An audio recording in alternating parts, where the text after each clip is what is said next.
Subrata YouTube চ্যানেলে তোমাদের সকলকে স্বাগত। প্রিয় অষ্টম শ্রেণীর ছাত্রছাত্রীরা, আজকে আমরা করব ভূগোলে রায়মাটির প্রশ্নবিচিত্রা 2024 সালের 280 পেজের ভূগোলের 7 নম্বর স্কুলটা কমপ্লিট করব।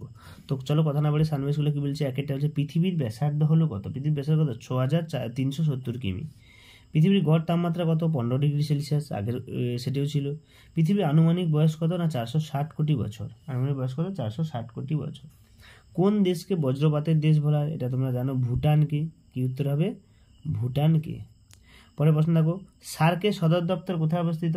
নেপালের রাজধানী কাঠমান্ডু। নেপালের কোথায়? কাঠমান্ডুতে। নেপালের কাঠমান্ডুতে, তাই তো। এরপরটা বলেছে তো বাংলাদেশের কৃষিভিত্তিক শিল্প দেখো। দেখো 3-এর দাগে 1-এরটা কি বলেছে, ক্যারেজ প্রথা কি না, এটাও সেই একই প্রশ্ন দিয়েছে না। পাকিস্তানে বালুচূর্ণ স্থানে বা শুষ্ক অঞ্চলে মাটি নিয়ে যে জলসেচ করার ব্যবস্থা আছে, যার সাথে কৃষিকাজ করা হয়, তাকে ক্যারেজ প্রথা বলে। পরের প্রশ্ন, পৃথিবীর কেন্দ্রের কাছে থাকা পদার্থগুলি ঘনত্ব বেশি হয় কেন? তো এখানে দেখো সংজ্ঞাটা আমি সুন্দর করে দিয়েছি না। পৃথিবীর ভূত্বকের ঘনত্ব দিয়ে দিয়েছে এবং গুরুমণ্ডলের ঘনত্ব দিয়েছে, কেন্দ্রের মধ্যে ঘনত্ব দিয়েছে। এবারে কারণটা দেখো, এখানে 3টে পয়েন্ট দিয়েছে।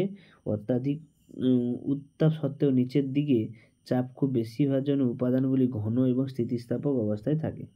তো এখানে 3টে পয়েন্ট দেওয়া আছে, এখান থেকে তুমি ভালোভাবে লিখতে পারবে। ঠিক আছে। পরেরটা দেখো, উদাহরণ সহ আগ্নেয়গিরি শ্রেণীবিভাগ করো। তো আগ্নেয়গিরি কত রকমের হয়? এটা আগের স্কুলটাও আমি দেখিয়ে দিয়েছিলাম যে আগ্নেয়গিরি 3 রকম: জীবন্ত বা সক্রিয়, সুপ্ত এবং মৃত। এটা আর আমি ব্যাখ্যা করছি না, আগের সেটিগুলো যা বলে দিয়েছি বলে আর ব্যাখ্যা করছি না। ঠিক আছে। এর পরের প্রশ্ন দেখো, গ্রানাইট ও ব্যাসল্টের মধ্যে পার্থক্য। এখানে দেখো অনেকগুলো পার্থক্য, টোটাল 7টা পার্থক্য দিয়েছে। এখান থেকে ছোট ছোট করে দেখে তোমরা যে কোনো 3টে কি 4টে করলে হবে। ঠিক আছে। এটা হচ্ছে গ্রানাইট ও ব্যাসল্টের উদাহরণ। পরের প্রশ্ন, পৃথিবীর অভ্যন্তরে যে স্তর বিন্যাস আছে, অভ্যন্তরস্থ যে স্তর আছে, সেই স্তর বিন্যাসের চিত্র অঙ্কন করো। দেখি কত সুন্দর লাগে। তো এখানে দেখো আমি সুন্দর করে ছবিটা এঁকেছি, সাইডে পয়েন্টগুলো দিয়েছি কালার, খুব সুন্দর ছবিটা। তা পৃথিবীর অভ্যন্তরে ভূত্বকের।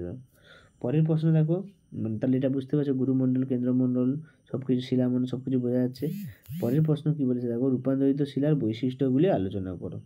তা রূপান্তরিত শিলার বৈশিষ্ট্য বলতে কি না, এখানে দেখো অনেকগুলো পয়েন্ট দিয়েছে, টোটাল 6খানা পয়েন্ট দিয়েছে। এখান থেকে তোমরা যে কোনো 3টে লিখতে পারো।